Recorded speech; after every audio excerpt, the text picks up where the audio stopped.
a Tuesday. The gang's all here. Delighted to have you with us. Tons of football to get to and a few surprises along the way. But we begin, of course, with Monday Night Football, and it was a different night last night in so many ways, so many emotions, particularly amongst the Cowboys family as they had said goodbye just a week and a half before to their teammate Marshawn Nealon. He was honored in so many ways and remembered by the team last night. Unrelatedly, George Pickens and CeeDee Lamb sat out the first series of the game due to a coach's decision. And then as we get to the action second quarter, once they got back in the game, Dominique, they dominated. Oh, yeah. Their punishment was to miss the first few snaps and then also to catch every single pass the rest of the night. That all smiles there. Brian Schottenheimer says we're good here. Cowboys up 10-6. We're all good, fellas. We're all good. And it would continue. The new acquisition, Quinnen Williams, J-Mac, made his presence felt. He got welcomed to the team by going out there and dominating. Put pressure on Geno Smith all night long. When you make a play like that, you get to dance. Go ahead. He had more sack. Look at Jerry. Look at Jerry. How about my take? Next Cowboys drive. It's Dak. Jeffrey, it's CD. He had 5 catches, 66 yards. He was unstoppable. Like Nick just said, 200 yards between the two studs and got benched for 2 plays, 3 plays, whatever it was. They did just fine the rest of the afternoon. This was a big play. At 10-6, they go for it on a fourth down, and they get the touchdown to Jake Ferguson, and now they're really cruising. And then, Neek, watch George Pickens. Outstanding. Proprioception, body control, and a witness cut right there. It's like ballet. You'll hear someone say, Pickens and Lamb, 156 receiving yards combined in the first half. Cowboys up 24-9. That combination is unstoppable. I'll tell you what, Jeff, George Pickens, is there a more talented receiver in the NFL than that guy? No, he is playing lights out right now. This kid, he is feeling it. He and Dak got a great connection. You think of probably the most impactful acquisition from a receiver spot this season. That was Ryan Flournoy catching a touchdown. Dak threw 4. By the way, George Pickens, 9 catches, 144 yards. Then, for good measure, a safety to tack it on at the finish. Can I just say this? They don't run the ball all night. You're going to run it right then and get a safety? You throw it the whole rest of the day. Throw it again. Don't do that. Ashton Genty, 7 rushing yards on 6 carries. And in the end, it was a dominant performance from the Cowboys on what was an emotional night. You can see it in the face and hear it in the voices of the coaches and the players. This one was for their teammates. Before we do all the celebration stuff,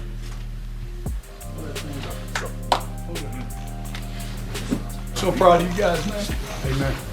Tough couple weeks. You guys made it proud, man.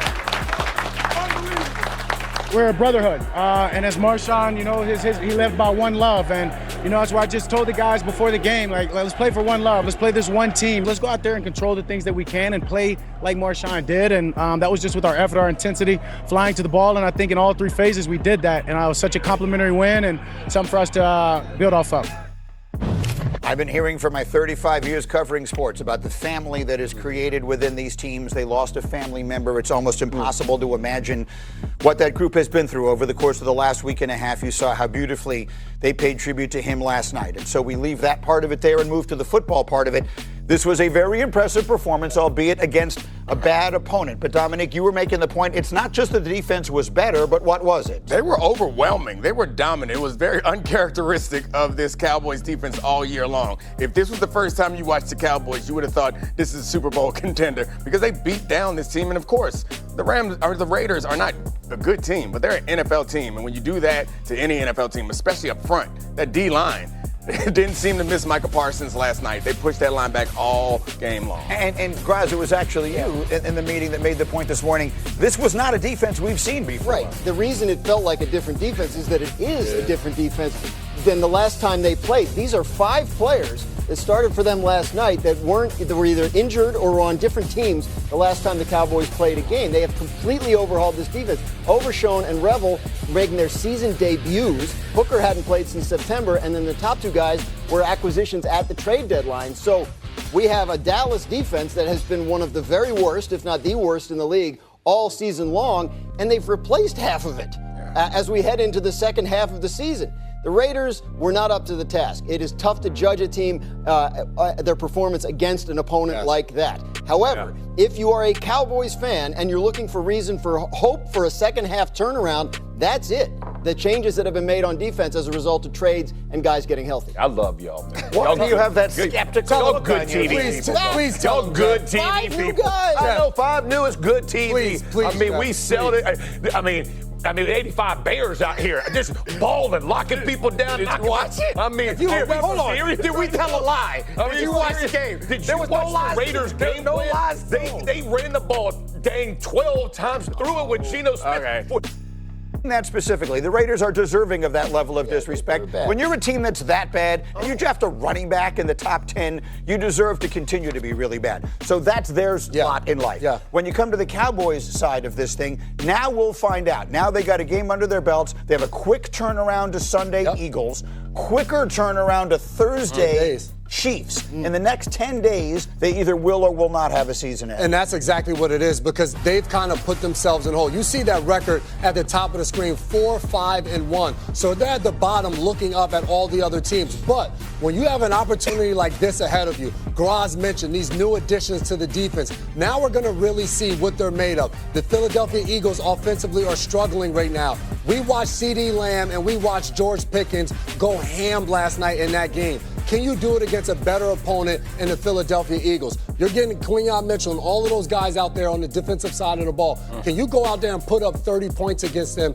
and force the Eagles to have to respond? That was an amazing graphic. Those 4 teams that they play next were the 4 best records in the league last year. Yeah. Like everyone on that list won at least 14 games last year. So we're going to find out. And guys, don't let them win that Eagle game, because if they do... The streak? I'm just saying, if they do... This guy. Dan is not willing to say goodbye. That's why he was pumping the Cowboy. Now, I'm just you know saying, what? Now it all makes sense. Don't let them Bryce. win that Philly game. So, Jeffrey, you think that we're good at making interesting TV? You think we're good at big proclamations? We learn from the best. Here's Jerry Jones last night talking about his wide receivers, Lamb and Pickens. Well, I think both had outstanding games. Pickens was, I've never seen a performance like that, and it was poetic the way that he was making those moves out there and doing it. It was like he was in an opera or something going on out there, a ballet. But I'm proud for both of them. They played really outstanding today and gave his team a lift. George Baryshnikov Pickens getting it done last night. The combination, look, the reality is we've been saying it all year long. The combination of Dak Prescott, CeeDee Lamb, and George Pickens should be as dangerous as any in the NFL, and certainly last night they looked it. I mean, all the plays that Pickens made were outstanding. I don't even know we have the tape cut, but the most amazing play was one that didn't count. When he had the one-handed catch in the corner of the end zone that looked Beckham-esque. Like, this team was incredible. I don't know if Jerry knows that he's been around for a long time. Maybe this isn't the best thing he's ever seen. But it was really good and really impressive. And I do think this team is a lot better than they were early in the season. It should be respected. And those receivers, they're almost unguardable, both of them. They might be the best tandem in the league. I wonder where they were the night before the game, because wherever they were, do it again. They need to go there and just send them on a private plane. Have Jerry let them go just hang line out. back. No doubt about it. Yeah, do the Lawrence Taylor first series out whatever every it is. But let's do beyond their offense. We talked about this all season. They are a vicious offense. Tight end good, receivers good.